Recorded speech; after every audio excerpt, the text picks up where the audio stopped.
Baik, Bismillah. Assalamualaikum warahmatullahi wabarakatuh.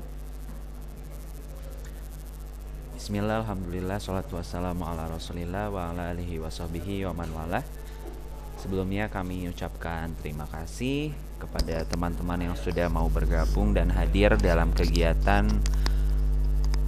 webinar pada kesempatan kali ini, yang mana bertemakan mengenai komunitas belajar yang berpusat pada anak-anak. Baik, sebelum kita mulai kegiatan pada pagi ini, marilah kita buka dengan mengucapkan basmalah bersama-sama. Bismillahirrahmanirrahim. Sebelumnya perkenalkan, nama saya Muhammad Dandi Sulaiman, dan pada kesempatan ini akan menjelaskan mengenai bagaimana sih membuat komunitas belajar yang berpusat pada anak-anak seperti itu. Ya. Jadi perlu kita ketahui, sebelum kita masuk kepada materi inti, ada hal yang harus kita pahami mengenai komunitas itu tersendiri. Apa yang dimaksud dengan komunitas? Ya, komunitas ini adalah sekelompok individu yang memiliki semangat dan kegelisahan yang sama terhadap praktik yang mereka lakukan dan ingin melakukannya dengan lebih baik dengan berinteraksi secara rutin, seperti itu. Nah, ini selaras dengan visi dan misi Kemendikbudristek ya, hadirin sekalian, yaitu untuk mewujudkan Indonesia maju yang berdaulat, mandiri dan berkepribadian melalui terciptanya pelajar Pancasila yang bernalar kritis, kreatif, mandiri dan juga beriman, bertakwa kepada Tuhan Yang Maha Esa dan berakhlak mulia, bergotong royong dan berkebinekaan global. Nah, murid-murid di Indonesia ini memiliki kompetensi literasi numerasi yang baik, menjadi pembelajar sepanjang hayat, memiliki karakter pelajar Pancasila, seperti itu. Nah, sehingga peran guru yang mengajar di kelas ini sesuai tahapan dan kebutuhan siswa dengan kualitas pembelajaran yang baik ya, dengan siklusnya yang pertama nih bisa dilihat di layarnya masing-masing, yaitu melakukan assessment awal pembelajaran ya. Setelah itu akan diikuti dengan membuat perencanaan mengajar, rencana-rencana apa saja yang akan dilakukan ya saat melakukan pembelajaran, memfasilitasi pembelajaran, melakukan asesmen formatif dan juga sumatif, seperti itu.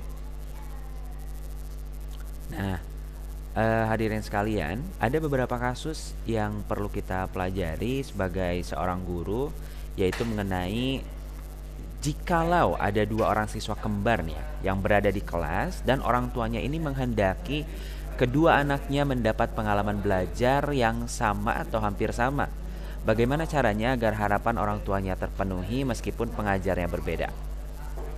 Nah, yang pertama, guru dapat belajar dan juga berdiskusi bersama untuk yang pertama nih ya, membuat dan mereview perencanaan pembelajaran bersama. Bisa diperhatikan ya di layarnya masing-masing bahwasannya membuat dan mereview perencanaan ini adalah hal yang perlu kita lakukan bersama-sama ya, teman-teman sekalian. Yang selanjutnya ada mendiskusikan rubrik penilaian bersama sehingga memiliki persepsi yang sama dalam menginterpretasikan rubrik. Ya, selain daripada itu, yang ketiga juga ada berbagi masalah pembelajaran yang dihadapi peserta didik dan mendiskusikannya. Jadi dalam belajar atau mengajar itu kita harus mendiskusikan apa yang dihadapi oleh peserta didik. Ya, tidak boleh menganalisisnya dari perspektif kita sendiri, seperti itu. Lalu yang keempat ada bertukar menilai hasil belajar peserta didik. Ya, dan yang kelimanya ada saling mengobservasi pembelajaran di kelas masing-masing, open class dan refleksi hasil observasi bersama. Seperti itu ya. Sehingga dengan hal-hal tersebut, langkah-langkah tersebut, kegiatan-kegiatan yang kita lakukan dalam komunitas belajar, transformasi pendidikan terjadi dimulai ya dari transformasi pembelajaran di kelas. Akan terjadi sebuah transformasi dalam pembelajaran kita nanti. Seperti itu ya. Nah, lalu apa sih yang dimaksud dengan komunitas belajar dalam sekolah? Ya.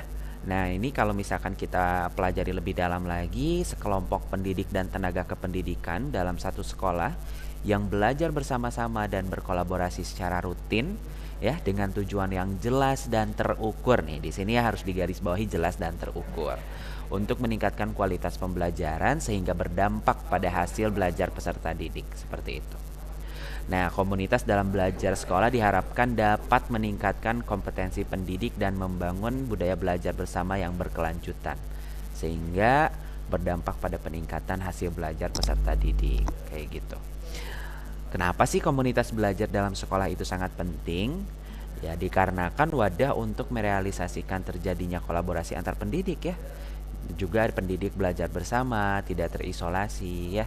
Pendidik bersepakat tentang standar umum, misalkan seperti pembelajaran yang efektif, rubrik, indikator penilaian, dan lain sebagainya.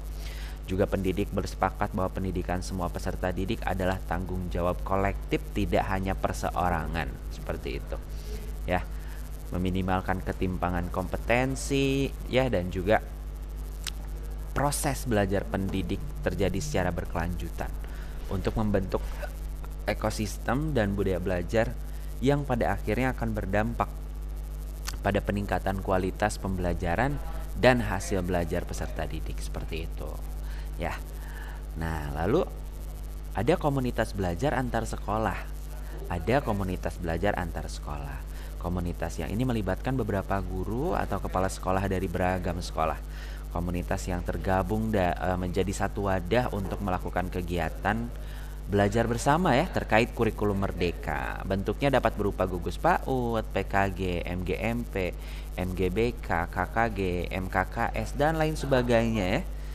Ya, seperti misalkan komunitas guru berbagi nasional, komunitas pengawas belajar Nusantara, dan lain sebagainya.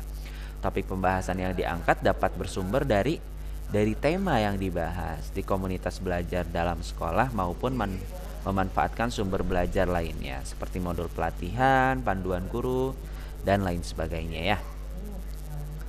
Nah, komunitas belajar di PMM juga salah satu yang kita ingin kedepankan ya. Komunitas yang terdata secara virtual, ada komunitas di platform Merdeka Mengajar atau PMM ya, mewadahi komunitas belajar di dalam sekolah maupun antar sekolah untuk melakukan aktivitas belajar bersama tanpa ada batasan jarak dan area seperti itu ya. Dengan begitu kita bisa mengoptimalkan PMM sebagai wadah untuk saling berjejaring dan berbagi informasi, termasuk mengadakan webinar-webinar ya yang diikuti oleh pengguna PMM lainnya. Nah, di sini para guru juga bisa melihat beberapa fitur dan bagaimana cara mendapatkan komunitas belajar ya. Jadi guru dapat mendaftarkan komunitas belajarnya di PMM dan mendapatkan pelatihan penggerak komunitas secara daring. Melalui produk komunitas belajar bisa melakukan yang pertama ada melihat daftar komunitas yang ada, bergabung dengan grup sosial media milik komunitas, mengikuti webinar yang diselenggarakan oleh komunitas yang telah diikuti ya. Banyak seperti itu. Nah, di sini kita bisa membagi fokus pada beberapa pembelajaran ya teman-teman ya. Fokus pada hasil dan budaya kolaborasi dan juga tanggung jawab. Budaya kolaborasi dan tanggung jawab ini akan menjadi output kita pada akhirnya. Seperti itu ya.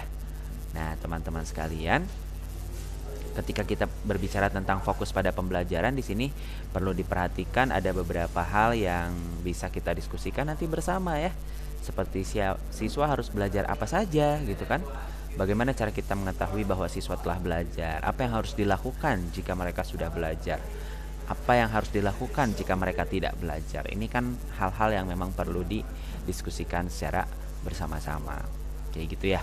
Lalu yang kedua, kolaborasi dan tanggung jawab kolektif.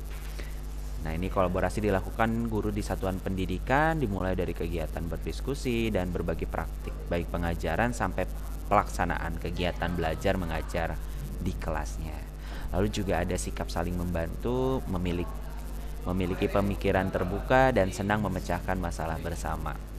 Nah, yang ketiga adalah perkembangan belajar murid menjadi tanggung jawab bersama seperti itu dan diupayakan secara berkelanjutan. Yang ketiga ada berorientasi pada hasil belajar peserta didik atau bukti, melakukan asesmen yang berkelanjutan, mendapatkan bukti bahwa peserta didik telah memiliki pengetahuan dan keterampilan yang dibutuhkan.